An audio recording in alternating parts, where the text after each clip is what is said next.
about the topics that everybody's on. Put me in, coach. Put me in, coach. Put me in, coach. Put me in, coach. Hey, put me in the game. You know that it's on. We gon' talk about the topics that everybody's on. Put me in, coach.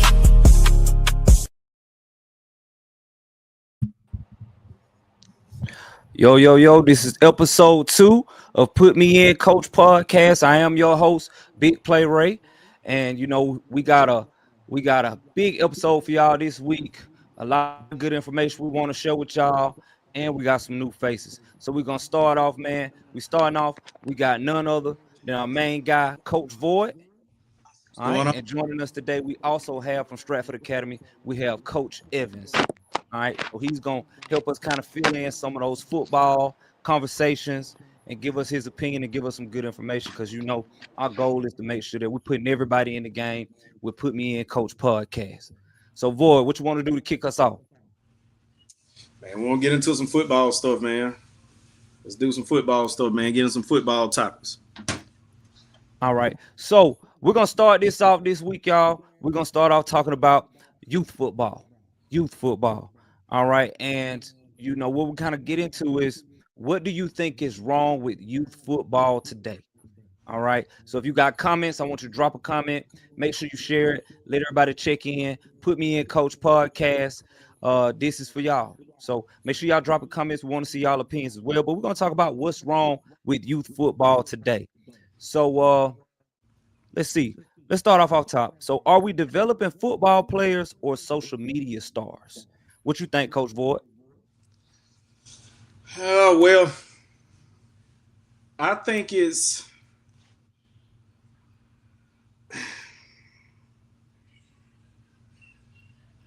I think the social media is in the way. I think that I don't want to say that we are developing a social media star, but I do think it's in the way a little bit. Yeah, Coach Evans, I know you just came back. So the first thing we were talking about is, do we feel like we're developing social media stars over youth athletes? Most definitely social media stars. But I don't think it's the kids for the most part. I think it's the parents kind of pushing that, driving that for the most part. Okay, so that goes right into the next piece. How do we feel about highlight videos? Is it too many highlight videos? Breakdown of when do you think highlight videos are appropriate? I mean, when we talking youth football, I mean, up to that 12U level, early middle school, highlight videos, cool, send it to your family around Christmas, Thanksgiving, and all that. I mean, it's cool to big up your kid, but I mean, it's what it is. You gonna see them, but I mean, it's not really doing anything to benefit the kid, because coaches want to see whole game tape anyway. So, Void, what you think? What you think about the highlight video? Man, we gotta come down on them a little bit. You know what I'm saying? I think with the highlights, I think that it stops some of the kids from working. You know what I'm saying? Because highlights only show that highlights. It don't show the whole game. It don't show, all of the game. So I think we need to cut back on them a little bit. Okay. And in my opinion, I feel like we should make them earn them. I think the kids should achieve certain things before they're allowed to get highlight videos, or before the parents pay for them. And some of it shouldn't just be sports. If they're not achieving certain grades or doing certain things, then I wouldn't be highlighting anything. Now we talking about the ones that people paying, and you got folks talking over them and all that kind of stuff like that. Well, both of them highlight videos just of like their best clips of the game, or maybe the ones paying. Because at the end of the day, the parents are trying to do things to make the kids feel good, but then also they may be doing some things to get their kids out there. So I get it, coming from a parent and somebody that bought highlights for my nephews and my daughter. I get it, but I do feel like there isn't a balance, and it's just all highlights sometimes, and it's not really helping the kids. I think kind of when we're talking about youth football, I mean, I think that part of the time is just them having fun anyway. I mean, there's nothing that you're trying to accomplish again from that, 5U flag, the 12U, sixth grade, middle school anyway. So, I mean, it's just a feel good thing for the kid anyway. But I think it does do some harm. Parents make the kids think they're better than what they are. Okay, so Coach Evans, I'm coming your way again. How do you feel about, and we hit this last week with basketball, with football, what do you think about fundamentals? Is there still a lack of kids? And let's set it up. How do you feel with kids coming to a middle school team or kids coming from middle school to high school? Is there still a lack of fundamentals? Uh, yeah, absolutely. There's a lot of stuff at the high school we got to teach, and then even when I was coaching middle school at Ballard, there was things you're kind of getting from the travel ball rec kids that you still have to teach in middle school. I was with a youth organization there. I was with Macon United for a long time, for a while, and sometimes the fundamentals do kind of get thrown to the wayside from learning plays, and because the kids just coming back from playing baseball, going down to New Orleans or whatever the case may be, doing the baseball thing, turn around, hey, we got 3 weeks before we got to play a game of football. So I think the fundamentals kind of get thrown out the window. Aside from tackling, some of the other stuff kind of gets thrown to the wayside. Well, I will say this, just from my experience with Macon United, because I had my nephews kind of play with them, is that when you look at a lot of these kids that are doing high level things, a lot of those kids came from Macon United and a lot of these good travel programs. So I feel like those programs actually, and it may not be everything, they fill in a lot of those gaps that you don't see. Absolutely.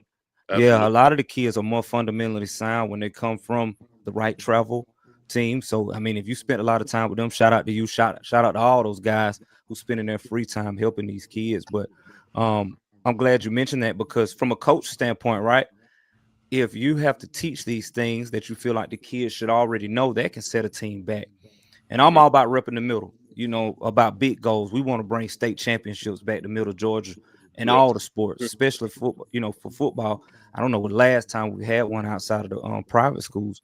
That's something that we have to work together on to build kind of these kids up, so when they come in, they can hit the ground running.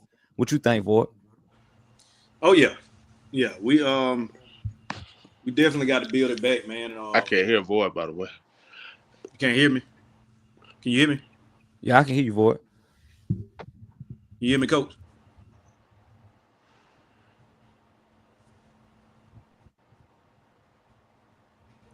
Yeah, we can hear you, Void. Yeah. Yeah, we got to get back to building. You can hear me now? You still can't? No, Cole Evans said he can't hear you, Void. Oh. But yeah, we got to get back to building. I don't know what's going on. But yeah, we got to get back to building, man. Doing things the right way when it comes to certain stuff, especially with when it comes to development. But yeah. So I think we know the answer to the next question. Does exposure matter more than development? So let's talk about how where should exposure come in? Because we know that exposure doesn't matter more than development, but it is important now in today's world. So where should the exposure come in, or how should parents approach exposure when it comes to their child? I mean, kind of speaking from the high school level. I mean, kind of what you see the kids doing now, 707, things like that. Camps, going to these camps. Not necessarily the mega camps. I think if you don't go to mega camps for exposure, I think you need to go to college-specific camps. You know what I'm saying? Where you can actually get seen, because a lot of the mega camps are just about the numbers, and a lot of the times they already know who they want to see before they get there anyway. All right, so you just kind of paying for a T-shirt in that kind of sense. But I mean, just 707, staying up with your social media, Twitter. Twitter's big hot topic, recruiting and all that kind of stuff now. And just being seen, just being able to be seen on social media, positive, but of course positive things. All right, so Void, we're gonna shoot this next one to you. All Mhm. right, so how do you feel about kids playing multiple positions? I know your son, he plays some of everything. So how do you feel about kids playing multiple positions in youth football? I think it's fine, man, at an early age, because they really don't know what position they're playing. Like I've seen kids at 8 be, the biggest kid on the team, and then, they turn 12, 13, and now they're one of the smallest on the team. So I think that at an early age, man, play with all you can, play all you can play. I can think of a few that, I've coached, like, for example, D Icy. D Icy, when he played with us, man, he played quarterback.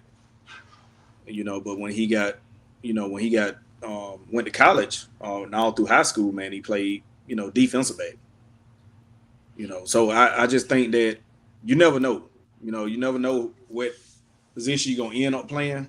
So I say, man, look, play all the ones you can play at an early age. When they start getting to like the end of middle school, going into high school, then they're gonna start having you where you need to be at anyway. Coach Evans, what you think about that? I can't hear nothing he's saying.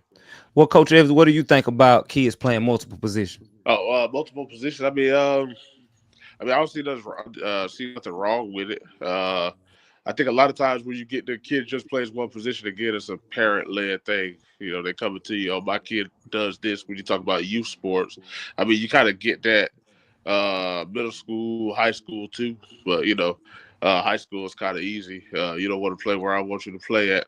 All right, you can rep over there, but you probably won't play. So it's kind of one of those things. But yeah, play as many positions and get as many aspects of the game as you can. If you're a receiver, you're going to end up blocking anyway. Get down there and play the line. You got to learn blocking fundamentals, all that kind of stuff anyway. So, youth football, talk about that 5U to 12U kind of age range. Shouldn't be playing youth football anymore after that. But, that age range, yeah, play as many positions as you can. Okay. So while we're still working on getting the audio fixed, I'm gonna just bounce back between you, Coach Void, and Coach Evans. So All right. Void, in your experience with youth football, what do you feel like one of the biggest mistakes that coaches make in youth football? I just worry about winning too much. I know we Mm, all win, and we're not teaching a losing mentality, but I think we worry about winning, and I can say that because I was one of them. It took me to grow up a little bit more to worry about, that for me to understand there's more about the kids' development. mhm. So I think it's just worrying about winning too much, worrying about trophies that gonna end up getting dusty anyway. Okay. So Coach Evans, Coach Void said it's focused on too much winning. Yeah. Um, and so in my mind, the next thing we want to talk about is not enough teaching. How do you think? Because I want to always talk about solutions. We can't call this podcast "Put Me in the Game, Coach." If we put me in, Coach podcast, if we're not putting them down, putting them on game. Yeah. So how do you think we can do better with our youth football programs with teaching? I kind of just emphasize like drill work. And it's kind of a reach down or reach back out. Kind of some of the things that we do, middle and high. Kind of spread that down to youth football. At the end of the day, it's football drills, right? And they go help the kids get better anyway. Either way it goes. So I think kind of reach back and kind of doing more drill oriented stuff. You know, uh, get a little bit more organized. But I know with the rec football and the travel football, it's kind of hard with the time constraints. You know what I'm saying? Like especially when you got kids playing middle school sports, so you're not gonna have kids for majority of practice. So it's just it's kind of a balance in that. But I think more drill work that's got fundamentals. You know what I'm saying? Had the fundamentals attached to it, but at the same time, kind of teaching what you want to do with your scheme. and kind of the application of playing the game. I think that'll help tremendously. But I mean, it's gonna take high school, middle school coaches kind of reaching back and kind of showing them the way. Yeah, I think, and I challenged Void last week when we were talking about basketball and some of the things you're seeing with some of the community coaches, and I challenged him to be that guy who reaches back and gets those young coaches and show them the way quicker than what somebody may have showed him. And it sounds like you're on the same page, Coach Evans.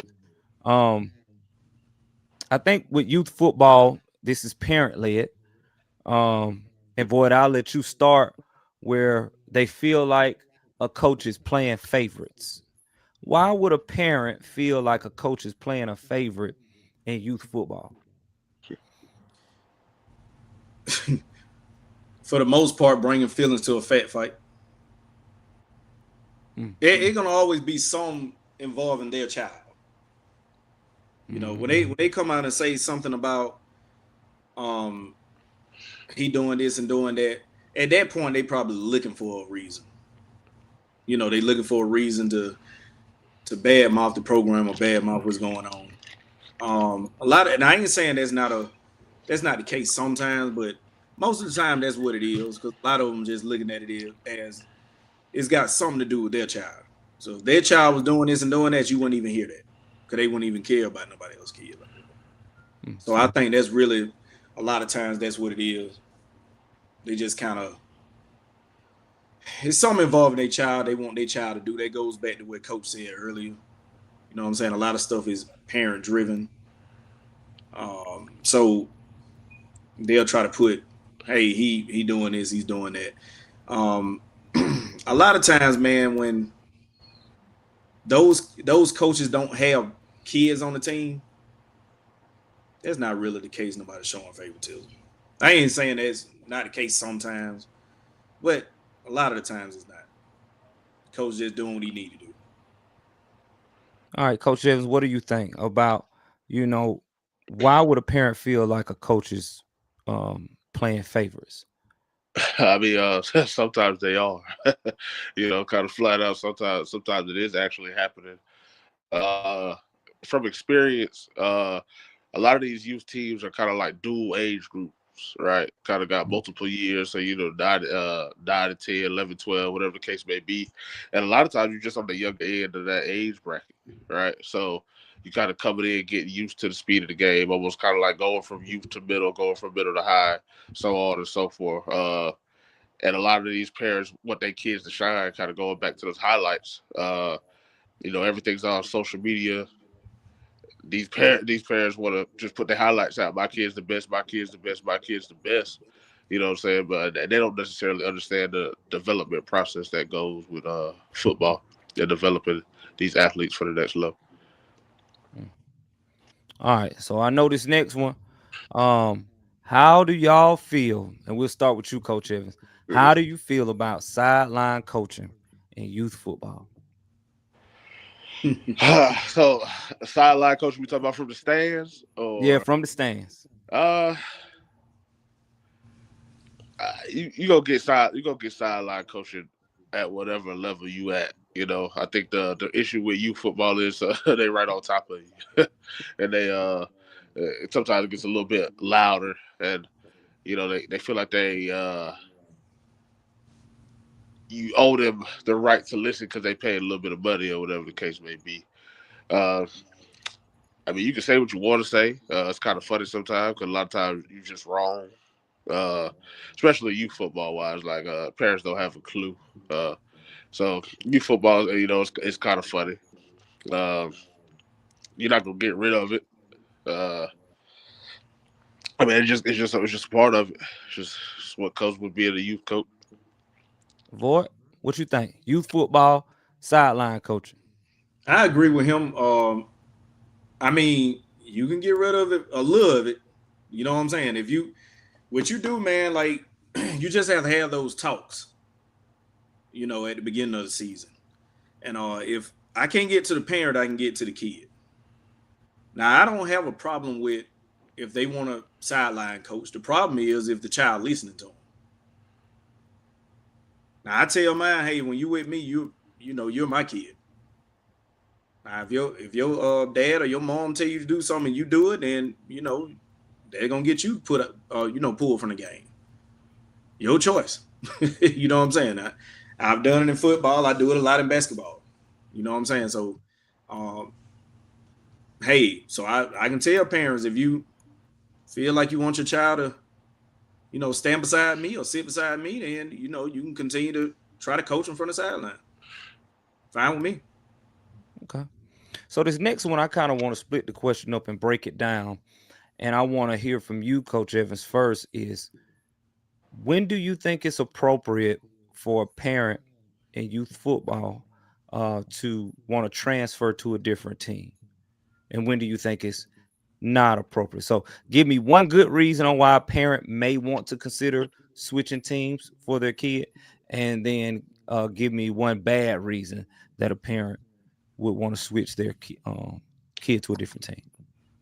I mean, I think the obvious bad reason just to want to switch is win loss record. Just, again, it's youth football. You're not getting those scholarships. 8U, 10U. Uh, Again, it goes back to the youth football thing. It's kind of it's supposed to be a fun thing for the kids. So uh, I think the egos of the adults is the problem with the kids going from team to team. I mean, at the end of the day, we want more kids playing football. All right, so if going to a new team is going to make the kid happy, we all know it's the same work's going to be involved. You know what I'm saying? Or maybe not. But at the end of the day, it's the kid having fun. It's youth sports. Again, it's an introduction. It's a ground level, fundamental kind of basis for these kids, and just get the enjoyment of wanting to do it. Right. I think kind of with going back to the parents and the highlights and the parent coaching from the sideline is the parents are trying to put them in the league right there. And, it's not going to happen. So, Void, give me a good reason that you respect the parent want to kind of switch the team for their kid, and then a bad reason. A good reason it is if you feel like your kid is not being developed the correct way. It could be the coaching. It could be who's on the team. Sometimes not what the coach do. It's sometimes it's who on the team. If this person here is that, for instance, if we talking football, if you got a quarterback already and this kid plays quarterback and they want to get developed that quarterback, and you feel like they're not getting the time that they should get, then I feel like that's a good reason to leave. You know what I'm saying? I truly believe if they can't help you and you truly know that kid is not getting that development that they should get, find you somewhere else where you feel like your child can be developed. Mm-hmm. Bad reason. What you think? Bad reason again is like worrying about the success of the team. Everybody want to win, just like Coach said. Everybody want to win, but at a certain level, it's just not about winning. It's just not. Just you gotta trust the process. Process is a process involved. You gotta trust it. So you can't, because then the kids start running from everything. Can't run from adversity all the time. You know what I'm saying? You don't want the kid to start doing that when something don't go that way. Well, I don't want to play here no more. I'm going here. But take me here, and then a lot of so then you start seeing a lot of these kids going from school to school. You got a lot of these kids don't play it in 2 or 3 high schools, man. That's crazy. You only got 4 years in high school. Yeah, and to be honest, when you break this all down, these kids are not going to be able to do that in life. Right. And it just sets you up for a larger failure later on. It's a gamble. It's a risk. Yeah. You could switch this job and you might find something grand, but I've just had experience with some of my peers. You jump from job to job to job, or situation to situation, and then you're 10, 15 years down the road and you don't have anything substantial to lean back on. Because you kept looking for a shortcut. And I live by that now. And if I could go back through the youth teams I've been a part of, the main thing I would tell these kids is there is no such thing as a shortcut. Right. Oh yeah. No such thing as a shortcut. If you're looking for a fast way to do it, then you need to look for something else to do. Right. Because that's really not it. So I now told we've reached our hot take segment. So I'm gonna get an answer from each coach. So Coach Evans, tackle football should start at what age? Ooh, I'm kind of biased because if I say anything other than this, I might seem like a bad parent. Because my oldest son started playing since he was 5, so I'm gonna go. I'm gonna go 6U. I think the bigger issue is football's not all year round. Again, it's youth sports. They need to be playing whatever sports this season, right? So I think if you start at 5, 6 years old, then for sure, yeah. That's a good sign as long as you're not playing all year round. All right, Void, tackle football should start at what age?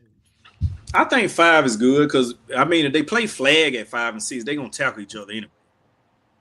You know, that like we always see them tackling each other anyway. So might as well just start at 5. You know, far as teaching them how to actually tackle, I think when you get around 7, 8 years old, especially 8, now it's time to start teaching them how to, you know, the techniques of tackle.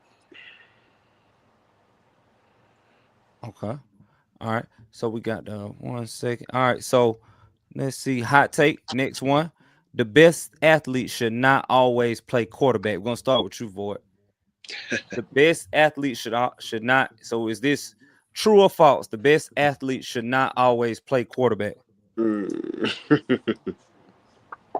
That goes back to coaches just want to win. You know how Rick always be in it. You know when Rick always, if somebody had that quarterback that they can get the ball to, you know, he can get the ball in his hands and make something happen. That's what they're gonna try to do. So I feel like that's another thing that was kind of killing the development of the football players. You know, that if he a quarterback, then that's fine. But no, he don't have to play quarterback all the time. Okay. All right, Coach Evans, what do you think? It's kind of loaded because you go higher levels, kind of scheme specific and all kind of stuff like that. Again, it kind of goes back to they need to play everything. They need to play a little bit of everything. I mean, we all know they just do it to win the game. You know what I'm saying? You put the really fast kid at quarterback and let him just go. Now he shouldn't play quarterback. He should get the opportunity to try multiple different things. Because I mean, if we're talking about tackle football at 5 to 12, you know what I'm saying? That's 7 years to kind of learn. You know what I'm saying? So yeah, they should play multiple positions. Okay. So, and let's just see, true or false? Do winning youth championships matter too much? Coach Void, what you think? Now you don't want a lot on Void, so yeah, I want you to be honest. Your trophy case loaded. They used to matter to me. They don't matter no more. So that's what I'm saying. I used to be guilty of that kind of stuff. You know, I just until I grew up and matured about it. Because when I jumped out coaching, man, I was in my mid-20s. So yeah, I want to win. Yeah, I definitely want to win. But like I said, it ain't about winning. We just have to let people understand that it's a bigger picture. And we're not teaching a losing mentality, but it ain't about wins and losses. It's about you getting better because we're not going to remember this. It's not going to be important 10 years down the line. Okay. Coach Evans, what you think? Winning youth championships, do they matter too much? Again, I think it's adult ego. I mean, but at the end of the day, it's sport. So what are we here for? You know what I'm saying? You're here to win. So no, is it, should we be seeing all these, social media banter and people falling out about, championships? No. But to set that competitive mindset early in youth, yeah. I mean, if I coach a youth team, I'm coaching them to win the championship. We'll find out whether or not we're good as the season goes on. All right, Coach Evans, I want you to slam dunk this next one. Do you believe that every youth player should play defense? I don't think that's a pigeonhole thing. I kind of some people are just defensive players. Defense is kind of a mentality. So yeah, you try them out at it. Should they know what it is? Know the rules, know the positions and stuff that's over there on defense. Yeah, absolutely. Do they necessarily need to play in the game? Nah, not at all. Okay, Void, what do you think? Do you think every youth player should play defense? Nah. Nah. I don't. Just going back what Coach said, man, it's really about who want to play defense. Like you said, it's a mentality. You want people on your defense that want to go hit somebody or go do this and do that. And everybody's not going to do that. So I think that's the thing about football. That's why it's meant to be offensive players, defensive players. Because this person right here maybe can help you on the offensive side, but defensive side, no. And then vice versa. So, nah. Keep the defense. All right. So before we wrap up our youth football segment, I want to ask you all, if you had one piece of advice for every youth football player that's listening, what would it be? Let's start with you, Coach Evan. You got to fall in love with the process early. You want a certain result, but that result is the only way you can get that result of winning. Ultimately, what you try to do is through the process, right? If you don't love the process, the only thing that's you're guaranteed is to lose, is to fail. So effort and loving the process, loving the practice. The work away from the field, all that kind of stuff. Like, you got to love that part of the game. Whether you love the actual 60 minutes or 48 minutes or whatever you play. All right. What would your advice be? Keep the main thing, man, development. Mm-hmm. We can keep that development where it needs to be, man. We'll have better football players, especially around here in the middle. You know what I'm saying? I know everybody want to go to the stuff that looks good, but we got other stuff we got to develop also, man. Like, the inside, the trenches, the lines, that kind of stuff. We just got to stick with the development, man, and teach the kids early that they are football players. You don't have a position. You know what I'm saying? Like, I always taught my son that, hey, when you go, somebody asks you what position you play, you say you're a football player. So wherever you need me at, because you ain't old enough to say that you're a receiver or you're a quarterback. Because you may not play that in high school and then on the next level. So, and I'll trigger back down to development. Let's just keep that. Let's keep the main thing. If we can get to that, that's what we need to do.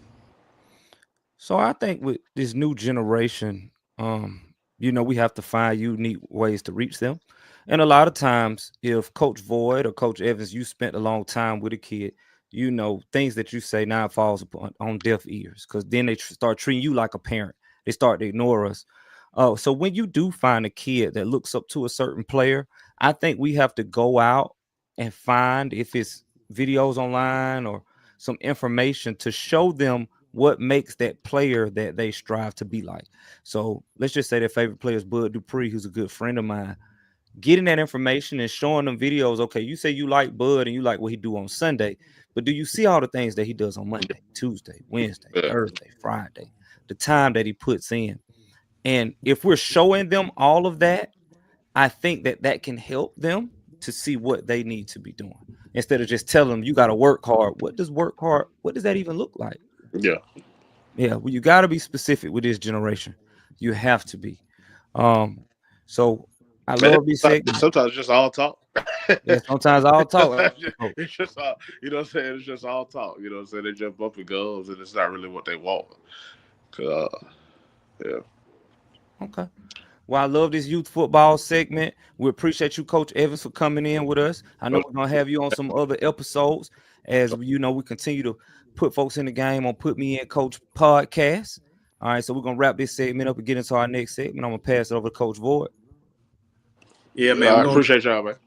Yes, sir. Yes, sir. Yeah, man. We're gonna go ahead and jump into our basketball segment. Get Coach T on. Real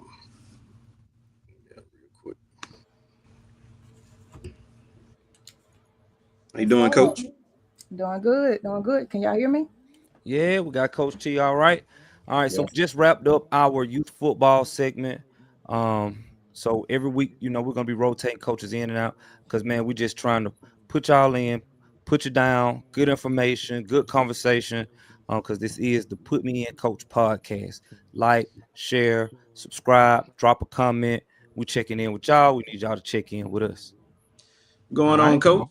How you Nothing doing? Nothing much, man. Let me tell y'all.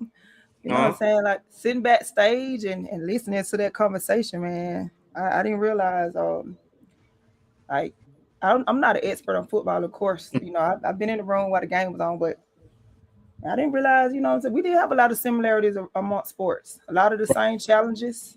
Mm-hmm. A lot of the y'all talked about highlight videos and y'all talked about fundamentals. I didn't really think I could contribute to the conversation, but when I was listening to y'all, I was like, that was pretty interesting. There was some valuable information too.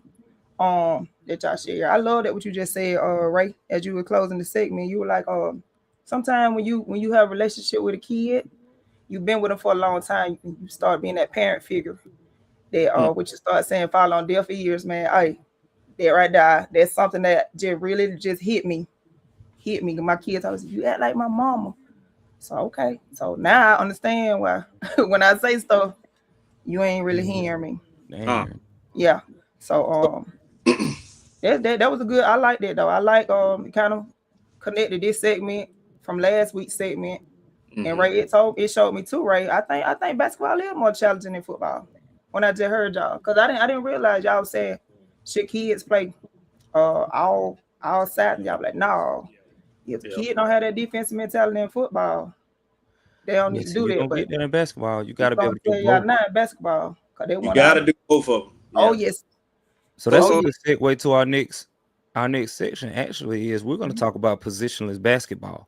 So, Coach Void, is positionless basketball good or bad? I think it's good. Man, I'd be a little biased on this a little bit. You know what I'm saying? Because, it'll go back down to, positionless ball is good to a certain extent. Because at some point, the generation we came from, man, we're going to want to, if it's somebody big, we won't want them to play big. You know what I'm saying? At some point. So I think it's good and bad. It ain't nothing wrong with people developing into what they want to be. I tell kids that all the time. Hey, if you want to, that's what you want to, if you want to develop into this shooter, I'm not stopping you from doing that. But when I need you to do something, I need you to do it. So when you talk positionless, the kids are thinking the same thing. Kids get to the point where they be like, well, I'm a wing. I don't want to play down. But it just depends on what you need at the time. Okay. Makes sense. Coach T, what you think? I think kind of what he said. I truly think positions basketball is a great idea. I think us coming up, I would say it wasn't really named positionless, but I can speak for myself.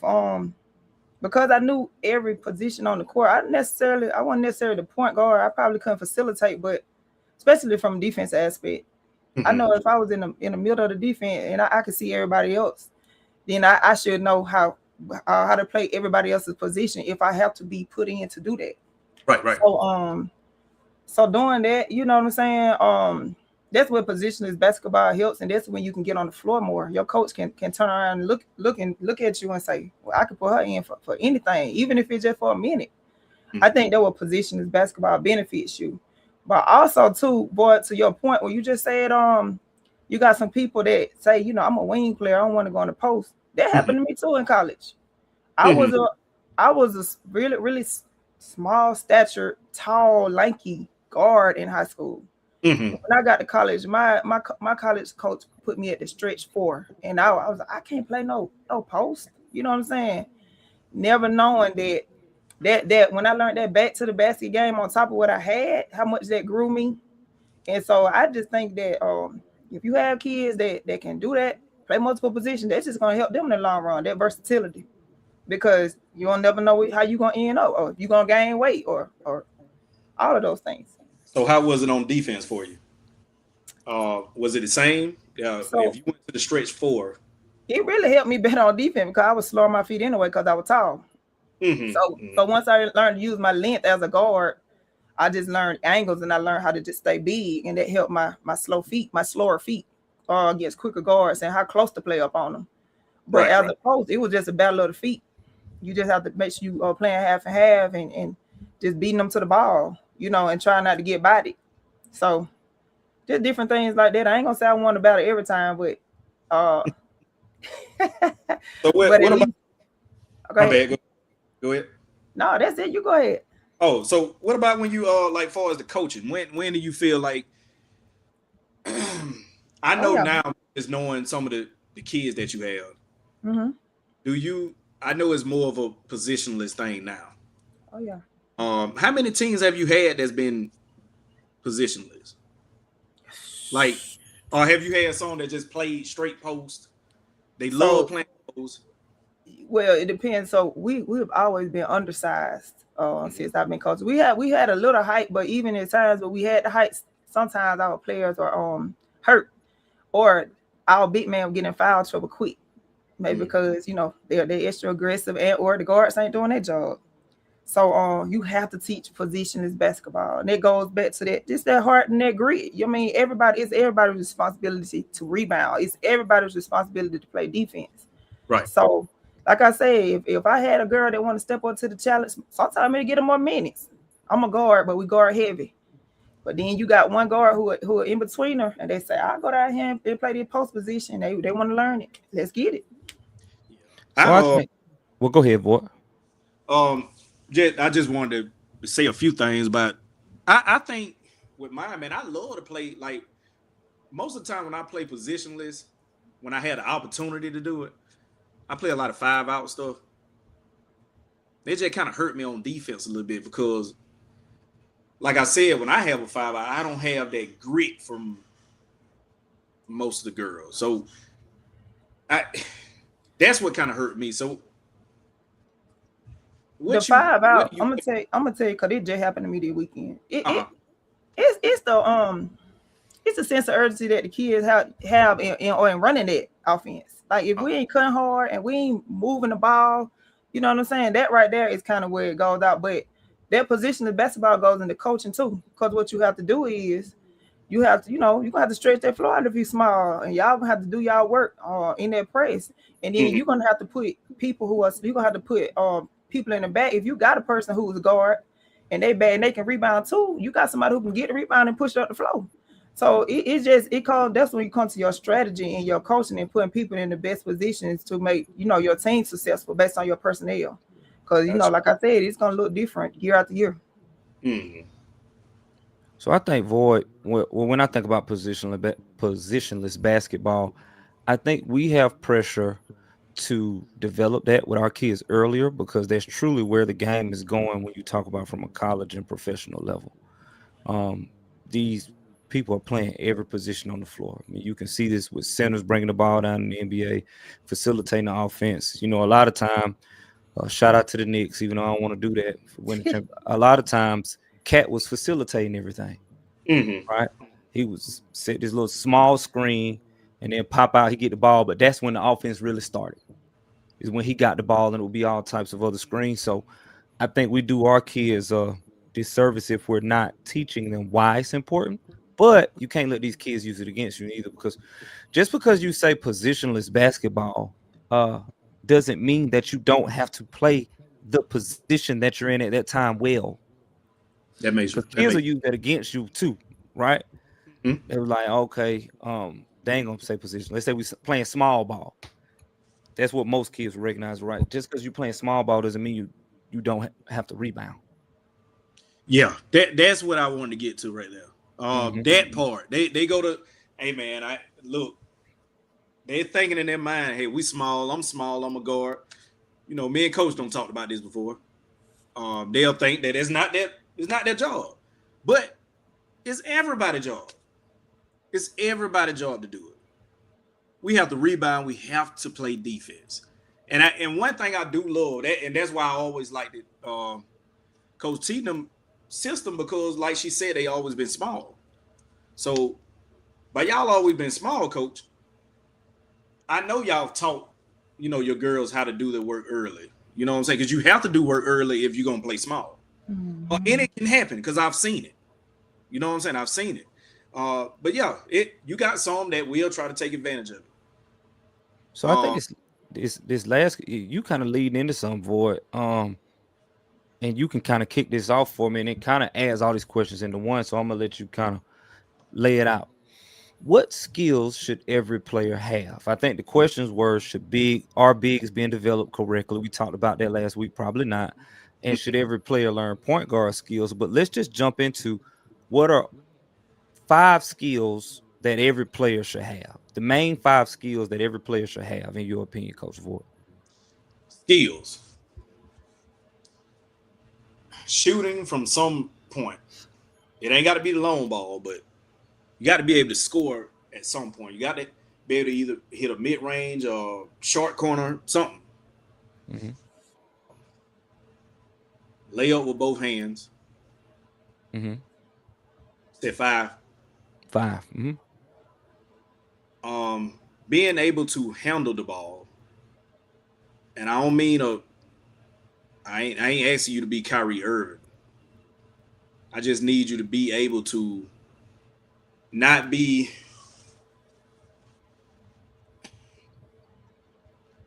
you got to be able to handle it and not lose it. Not be a point guard. I don't need you to be a point guard. Just be able to handle the ball.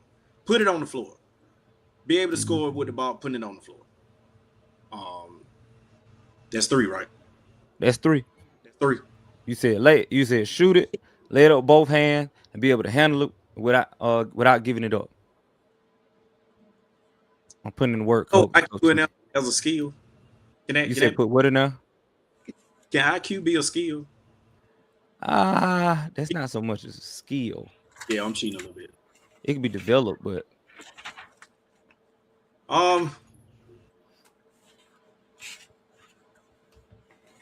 really say defense is a skill. Is it a skill? No. It don't take skill to play defense, do it? Mechanics? Well, I'm putting it in. On the ball defense is different versus off the ball defense, so you can teach. Okay, so yep, defense. Yeah, but what I just knew you were gonna say, be able to play man-to-man defense. Yeah, defense. Well, with me, I've always said this. I always said that it really didn't take skill to do it. I just think it takes a little hard work. And I think that's the growth. I think let's stop right there. I think it does. Because you can have somebody just trying their very best, but if their mechanics are bad, they're gonna get whooped. Yeah, it makes sense. Yeah, so I think that's another thing that we have to do. And shout out to Jerandon Bussey. He actually did a defensive camp for the youth. I think it was in Thomaston, for those kids that do stuff around Upsala. And I think he goes to different locations and but that was refreshing to see. And I know you're big on the void. Is you see a lot of camps where they just dribbling and shooting threes and doing this, but he did a whole camp just around defense and that for young kids, and that was good to see. So, Void, you still owe me one skill. I need one more. Rebounding. All right, Coach T, what are your 5 skills that you think every player should have? So you just told Coach Void that some he was going to mention, but we won't be redundant because I agree with a lot of what he said. Okay. But Coach, I'm gonna go away. I'm gonna steer away a little bit. I'm gonna go a little mental. we have used this stuff, Simon. We said this stuff over and over too. We keep spinning wheels because, coach, we find a different battle now. In this generation, and I'm also say that, coach, because basketball is so many parallel things. It run, with life. We can compare, and we use so many parables to life in basketball. Man, I'm gonna go with communication. I'm gonna go with communication because kids not got to be able to communicate and tell us how we can help them. You know what I'm saying? They got to be able to meet us halfway. And then we talk about skill set. Some kids have all the toolbox in their bag, but it just stuck. So we have to figure out a way to get that, out of them, which leads to my second point, which is confidence. The confidence I heard is the confidence and not saying knowing what you're good at, but also the confidence in knowing what you're not good at. Therefore, that's where that communication come back in, so we can, we can talk about it and we can try to find a way to get you better at what it is that you weak in. I say focus to retain, because, coach, I promise you, we put in so many skills at times and we taught things, and then the kids come back the next day and it's all gone. Okay. So that's another thing. Then like self-regulation, learning how to regulate themselves, how to move on to the next thing. And then I think once you kind of I named 4. I think once you put all of that stuff together, I think the coachability, I think the IQ, I think the them being able to play positionless, I think their work ethic, I think they'll be able to work towards everything. I think all of that are things that every player should have. I think if we can get them to do those simple things, and those things that they're gonna transfer and make them better people in life, I think we'll be doing a good job right there. She said some good stuff, because when you think about, we talk about positionless basketball, but you have to be positionless in life, and I'm glad that you hit on it. Communication. Being able to communicate is going to get you a long way, whatever you decide to do. College, your job, even if you own a business, communication is going to be very, very key. So I'm so glad that you mentioned that, Coach T. And once again, Void, this is an example of why she does so well with her team. Because if she's building that first, then everything else is just, a walk in the park. So you kind of mentioned IQ, and we talked about this a little bit last week, but let's kind of go a little bit deeper with what separates good players from great players. And y'all talk about IQ, but if there was a kid watching, how would you define basketball IQ? Or give me an example of someone who has good IQ and why. A player that has good IQ and how you can tell they have good IQ.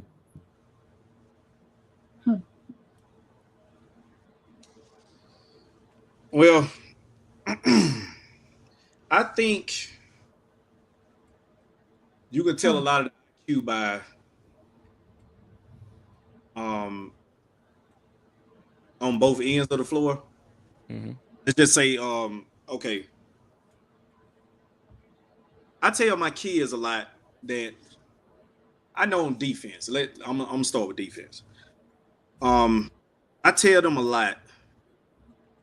If you was smart on defense, it don't take but the person that you're guarding, it don't take for them to come down twice down the floor for you to know how they play. If you're reading like you're supposed to, you should be able to pick up on mechanics. You should be able to know if he like to go right or left. If he like to go right, do he like to pull up and shoot the jumper? That kind of stuff. I think what builds IQ is how locked in they in on basketball, period. I've talked to Coach T, and she told me how Juju used to like to watch basketball all the time. He'll go to sleep. I think Coach, you told me his laptop or iPad or something. And he'll sit there and watch basketball. Kids like that build IQ just because of the love of the game. And it's gonna show because they'll know how to read. Now I can go to like the X's and O's stuff. They'll know how to read pick and rolls without you telling them. They'll know when to pass stuff. They'll know when to pull the ball out. If you look at stuff now, like with point guards, we have to tell point guards what to run. When you got point guards that run stuff without you telling them, that's because they're locked in and they have that IQ where, they know what to do. Skill players, they know when to go. They know when to drive. They know when to shoot. They know when to pass. They know when to, even the small stuff, they know when to pull the ball out. We wouldn't have to tell them, hey, you're up 3 points. You're up 3 points with a minute left. You know that kind of stuff. It's simple stuff now in this generation that'll make your IQ higher than the other one. Well, I'll tell you this, Void. I think that we can do a better job of checking for understanding as coaches and as parents, because the only way to really check if somebody knows something or if they're expert is to try to get them to teach it. If you want to know if somebody knows something, really knows it, ask them to teach you. Okay, don't ask them questions. You can't ask them, okay, should you shoot right here? They just gonna say yes or no. That's a 50-50 chance. So the question has to be set up, well, hey, I want you to explain to me this pick and roll, and I want you to explain to me each situation that you may run into and what you should do. And in a team setting, right, you don't want to do this to where one person can answer all the questions. Then you'll have one kid that's locked in and has IQ that's speaking for everybody. So now you got the false perception that everybody knows. No, maybe this is something you tell everybody, hey, be quiet, write your answers down. And you'll be shocked at what you'll get. And you'll find out that, you think you're up here coaching your tail off and you ain't taught these kids nothing. Hey, Coach Ray, let me add to that what you just said. You're absolutely right.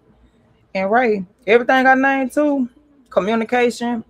If I don't know something, if I ask my players, communicate to me what it is you want to know. And I don't know, I'm gonna find somebody who know it and try to connect them to it. Also, you say that teacher focus. When I say focus to retention, I'm constantly stopping what I just said. You know what I'm saying? Somebody show me what I just did. So you have to teach those skills too, like you said. You just can't be telling them stuff and be over their head, and then not actually giving them ways to practice it. You know what I'm saying? Right out the offense, draw the offense. We just see, okay, we just went through it. Now draw it out. We do all this stuff. You have to get real innovative and creative. You know what I'm saying? And so I'm telling you, like, I know I don't, you know what I'm saying? And I tell them too, when I say confidence on both ends of the spectrum, like I tell them all day, like, I'm not feeling the most confident today. You know what I'm saying? Or they know when I'm on a high, you know what I'm saying? I come in with my head bigger than I already is, you know what I'm saying? Then they know when I'm having a bad day, I'm probably taking my weave out, you know what I'm saying? They're like, oh Lord, it's gonna be a bad day. You need to make sure, you know what I'm saying, we on our stuff. So you're absolutely right in what you're saying, Ray. I totally agree with everything y'all just mentioned. So I'm glad y'all brought that up and y'all kind of broke it down, the examples of IQ. So let's break down some examples of what a coachable kid or coachability looks like. Can I go back to the IQ question? Go ahead. I want y'all to get on talking. Man, Raven Johnson, if you want to talk about basketball IQ, because that's somebody I've been paying attention to for a long time, and I love, I'm a Gamecocks fan. And I looked at her progression, from when she came in as a freshman, got injured, how she came back, how she worked the year Caitlin Clark weighed off, and she went, is confident in her shot. How her interaction between her and Dawn Staley, and just her ability to affect the game on both sides of the game.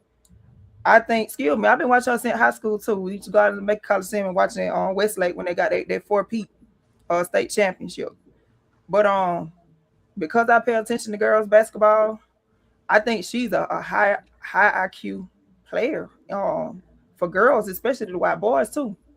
I found a lot of men and guys that are getting interested in women's basketball. She's in the league now. And so, like I said, when she, when Caitlin Clark weighed off, that was the beginning of her, a part of her IQ. Like it was never to the, extent to where she wasn't a good player, but it was something that she knew she had to come back better on. So then they went on their revenge tour and she worked on their 3-point. So nobody couldn't do her like that, afterwards. And we already know how impactful she is on the defensive end. But just seeing her and Dawn Staley on the sideline interacting, and sometimes it's smiles, and sometimes it's them two going at it, or her just taking whatever the coach said. I think that's all. That's a great example of IQ. Okay. So Void, you kick off coachability. What does coachability look like for you? And give me an example of a player that you've come across that was very coachable. If you got a kid that's focused, even the small things like when you're talking, man, they looking you right in the eyes. They go out and do exactly what you tell them to do. I think that's coachable. Go out and give a 100% effort. It ain't even about skill at that point. It's about if you're gonna go out and do what I tell you to do. I love those type of players. You know what I'm saying? Because that'll show what you can do as a coach anyway. If you can get a few players that's very coachable and gonna do exactly what you tell them to do, it's gonna show what you can do as a coach. So Void, have you come across any players that are very coachable that are doing great things now or moved on to play college sports? And do you think them being coachable played a big part in it?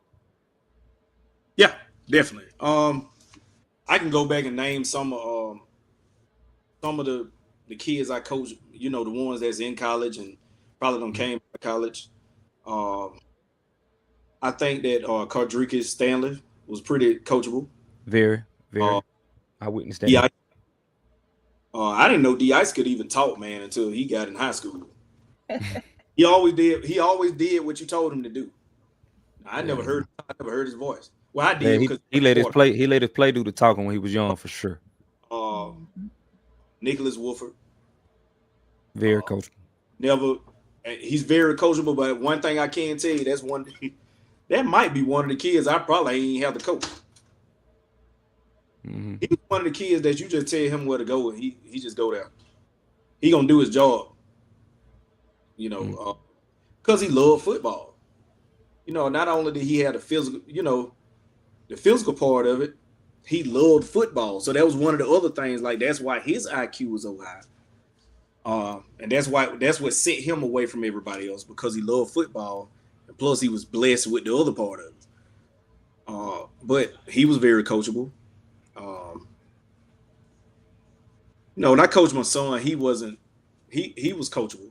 I didn't ever have an issue with him. But yeah, I can go on and on, man. I've coached. I mean, it's starting to. It ain't so much as it was back then, but a lot of times it ain't the kids' fault. And that's what we're here for. We're gonna work on this, after our 10th, 15th episode or whatever we're able to do, we're gonna start bridging this gap. We're going to get better communication out of the parents in Middle Georgia.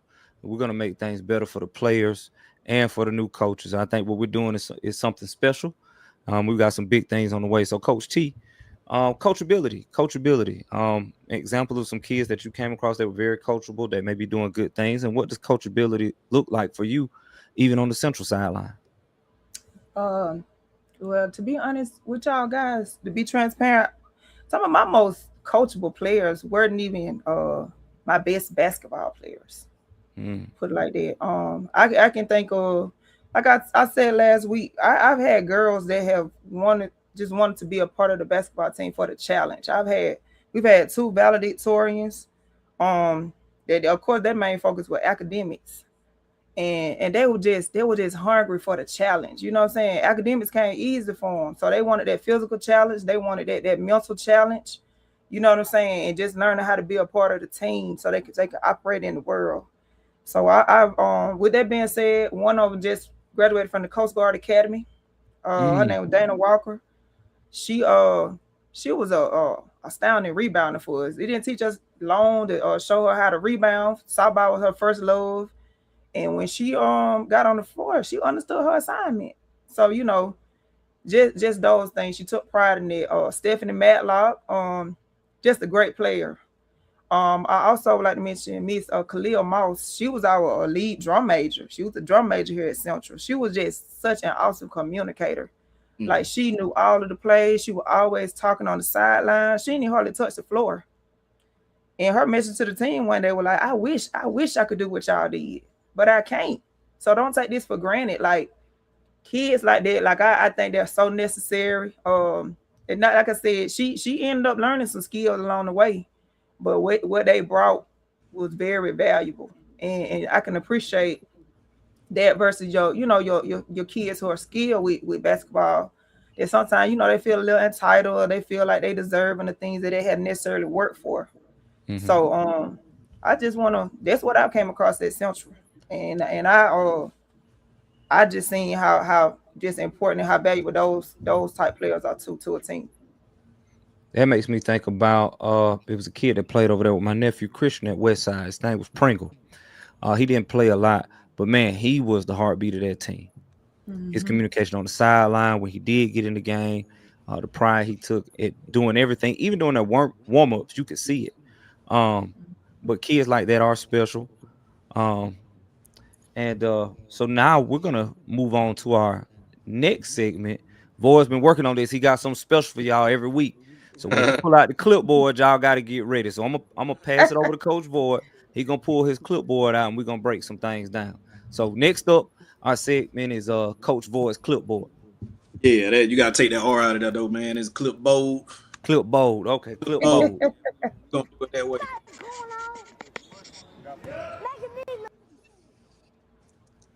All right, so what you got for us, Coach? All right, so basically today, man, we're gonna talk about taking charges. Getting a little slow, man. Basically, that's what we're gonna do every week. We're gonna do Coach Voy's clipboard. Take R out of it. And what we're gonna do, we're gonna talk about charges, man. I think that's something that kind of get overlooked in basketball as far as the defense side of it. I do like my guards to take charges. So we're gonna get into it, man. I feel like, let me ask y'all, because this is my opinion. I'll tell you my opinion. When do you think they need to start learning to take charges? Like at what level, what age? You want to go first? Yeah, listen, y'all. What age do you think they need to start? I think middle school they need to learn how to control foul. Control foul. That's a part of taking the charge, the stance. And so you'll have a solid land. I've seen a lot of kids land first on the back of their head. A lot of kids trying to catch themselves with their hand, taking the charge, messing up their wrist. So I think middle school is just a good time. You ain't necessarily got to hit them hard, but just teach them how to control foul, like a soft landing. So right. I think that. I feel think like middle school. Great. Coming up in middle school, I know I learned in middle school how to take a charge. But like I said, it's something I feel like they get overlooked, and it's very important, and it definitely can help you win games. I love to see kids taking charge. Take charge, change games, win possessions. So we'll get into it. It need to be celebrated. I celebrate it different ways. What I like to do, I tell mine, whoever take charge, I give money out for it. I think that's the only thing I give money out for is taking charge.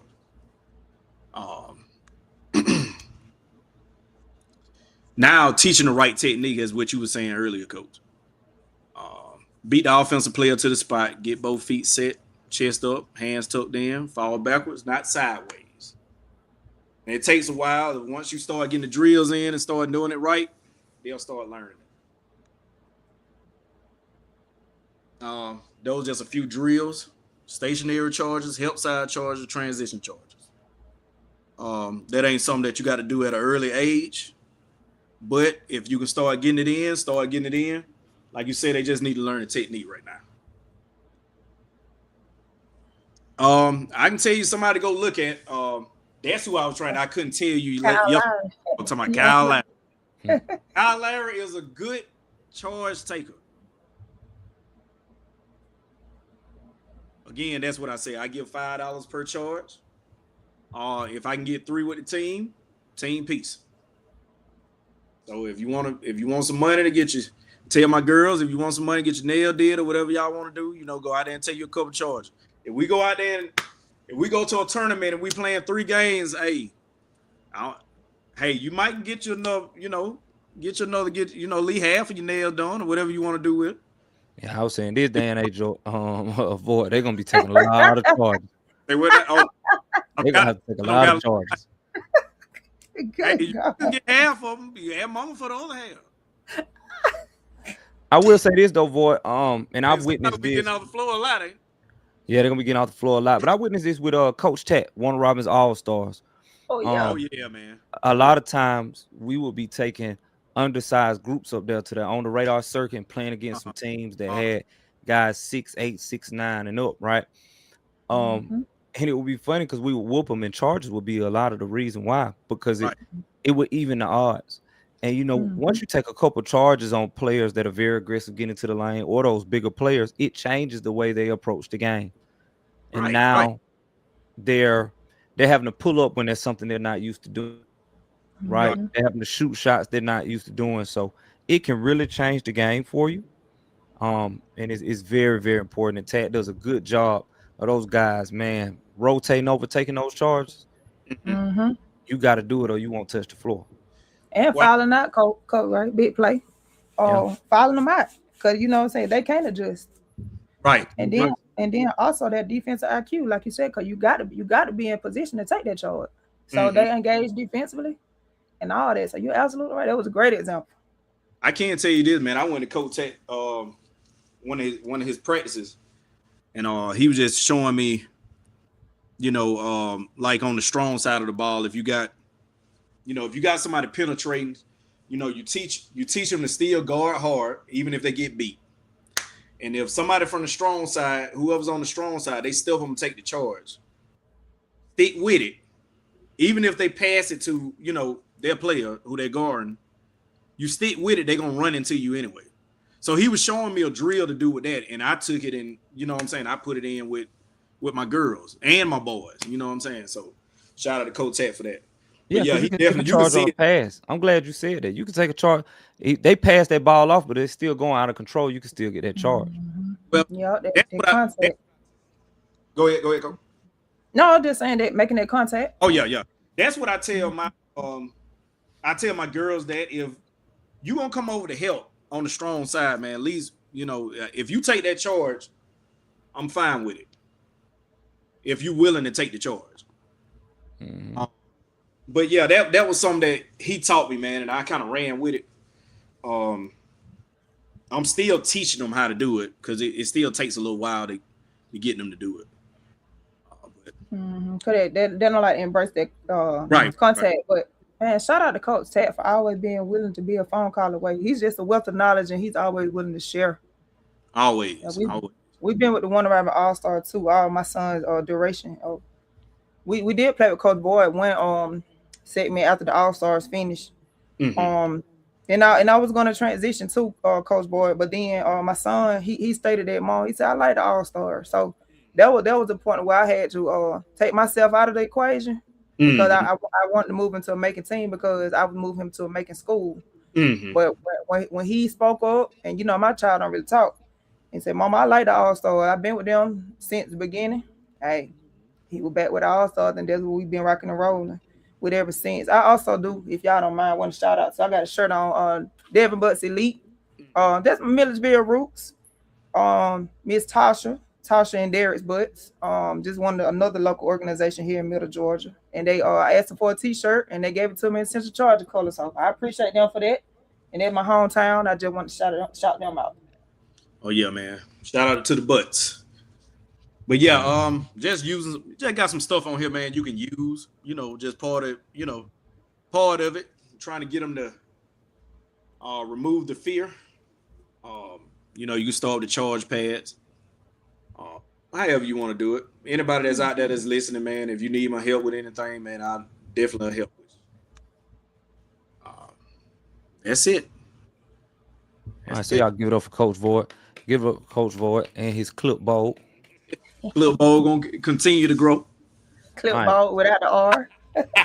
Without so now we on hot takes. Now I need y'all answers. All right, I need you to tell the truth. All right, keep it real.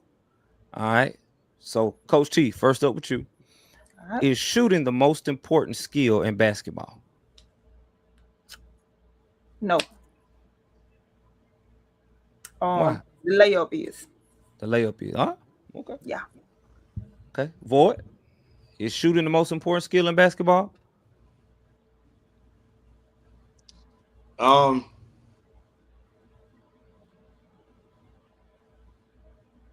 Nah, I think I agree with Coach T with that one. I think I'm with the layup too, man. Got we got some that try to shoot and can't even make a layup. Yeah, it's a layup. It's a layup. Layup. I'm with her on that one. All right. So I know we tapped in. We talked about this with youth football. So now we'll talk about basketball. Just true or false? Too many parents are worried about exposure instead of development. True or false? It don't matter who it go to. Either or. Void. Coach T, what y'all think? True. True. Void. Yeah, true.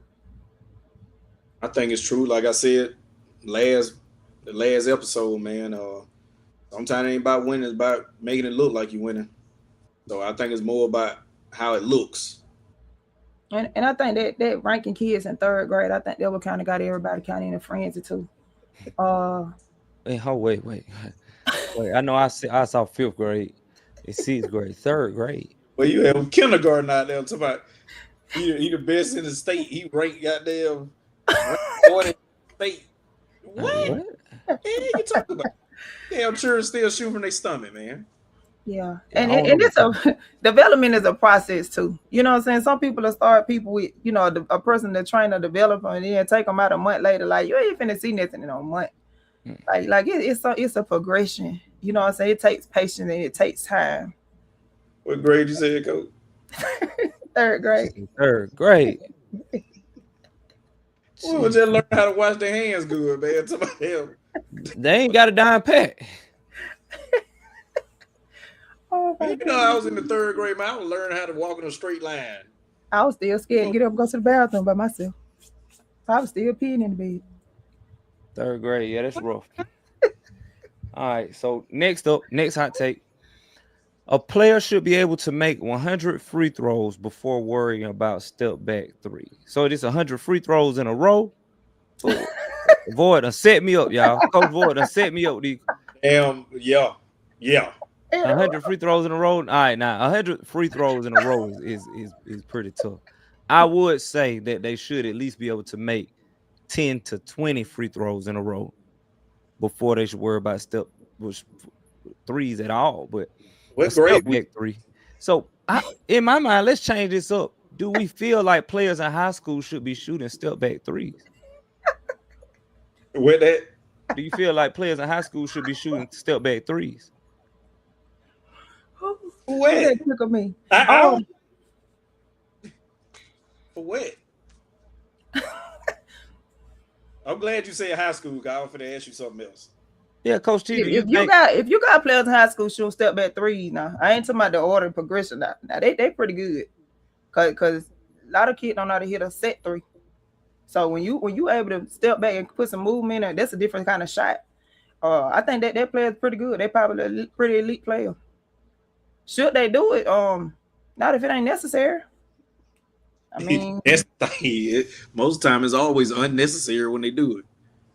Yeah. You know what I'm saying? Like it's always, most of the time is unnecessary. Like you said, a lot of them struggle with just shooting just a set three. You know, but I will say this because, and I've kind of seen this, and you can correct me if I'm wrong, Coach T. One of your players, Lair Grain, right? Mm-hmm. You know, it's those times where you run into players that pretty much your equal teams, and you got to get a bucket. Mm-hmm. You know, having that in your bag for those situations where you got somebody just as quick as you, maybe quicker, just as good as you, and you got to be able to do something to create that separation. Okay. But like Void is saying, if you wide open and you shooting a step back three, then we know you're not doing it the right way. You laughing, Void, because you probably saw it one of these weekends. That's why he put the question in there. I had one. And the first thing it wasn't this year, it was last year. That was the first thing she did, man, when she got in the game. A step back three. Right off the bench. Step back three. The wrong way. Oh. Like right. Shout out to it didn't look my right. bad. Look at it. He just taking it back about it. Shout out to Leah Green though, Ray. Leah practiced that though. That one that she just, you know what I'm saying, they come out the bench and do. And let me tell you something. She also practiced that she hit many times in the game. That half court shot, she hitting the half court. That was the end of practice every day. But in situations, if they passing the ball to Leah at the end and somebody near her, she gonna practice that step back three. So that came from practice. That wasn't nothing she just did at the spur of the moment. One thing about her, man, we know our players. Now, I don't came across on, man, you know, like CJ Howells of the world. You know, he can shoot that three. Juju That's who he's drawing the play up for. Yeah, right. Juju can shoot that three. You think I'm finna say something to Juju for shooting three? Well, this is the thing. You saw them do it in practice. You got to earn it at practice. Those they're doing it. It's the ones that shouldn't be doing it because it looks good. That's what I'm saying. It looks good, coach. So if it looks good, I'm finna try it. She just did it, and that's what they do. She or he just did it, so I'm finna do it because they just did it. And then they shoot it and it go over the backboard or wherever it's going. Now we got an issue because now you got to come sit beside me because I see what's going on now, y'all.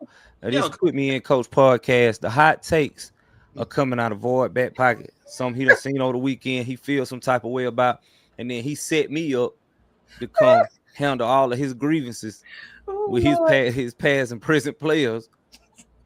I'm coming in here blind, thinking I'm just asking generic questions. Well, it's just mine. It's on my C too now. You know, it's some of the stuff I see. I'm like, what in the hell? What was that? Then my instant look at the coach and I'm like, what you gonna do about it? Okay. But yeah, it just like I said, if it's somebody like Coach said, if it's somebody that's practicing that shot and you see them practicing and you know they can make it, they're probably who you drawing the play up for anyway. Right. We ain't drawing up for that one because the play broke down and then to win the game or closing out a quarter and timeout. Okay. Yeah. All right. So I'm gonna add my own hot take in here before we close everything up. Piece of advice for up and coming coaches. If you had one piece of advice for an up and coming coach, what would that be?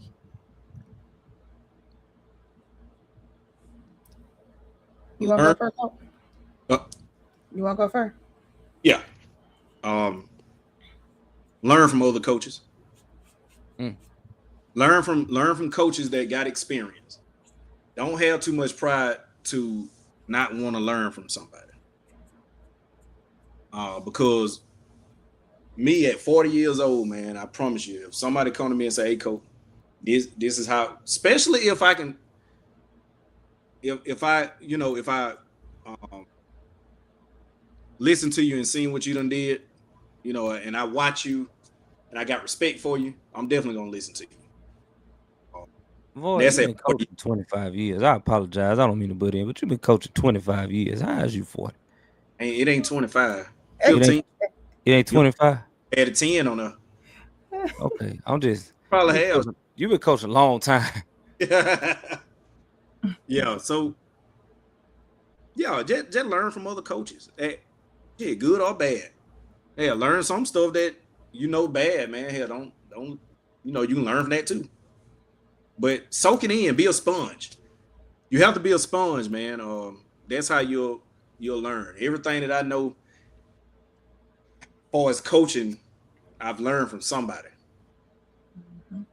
Whether they told me or I stole it. It's big of you. Coach T, what you got? Up and coming coaches. I agree with Coach Boyd. Don't be too prideful to ask for help. Especially if someone is extending the olive branch, and then on bad bar and steel, and use it to modify and adjust to your team, your personnel. And then lastly, I would say, be patient with yourself. Run your own race. Understand that your progression happens over time. My first year of coaching was amazing. I was 500. I wasn't expecting to win 3 games. Then my second season as a coaching was a doozy. It was straight down the ground. Our gym floor flooded. I mean, it was just a completely different season from what my first season was, and it's just and I had some other crazy stuff that happened, but no season is the same. No season is the same. And like I said, find you an older mentor or somebody that you can talk to and that you can build a relationship with on the kind of lean on. Well, we need to put that on shirt. We need to start a line of Put Me In Coach podcast shirts. No season is the same. True. You can't get no trophy for that dunk you did last year. Right about that. Even if you're bringing the same team back, I'm a living testimony to that. Mm-hmm. Yeah. That's big. All right. So, did anybody have any last remarks before we wrap it up for everybody out there tuning in to Put Me In Coach podcast? No, sir. See y'all next week. All right, man. Well, this has been another episode of Put Me In Coach podcast. We appreciate everybody for checking in.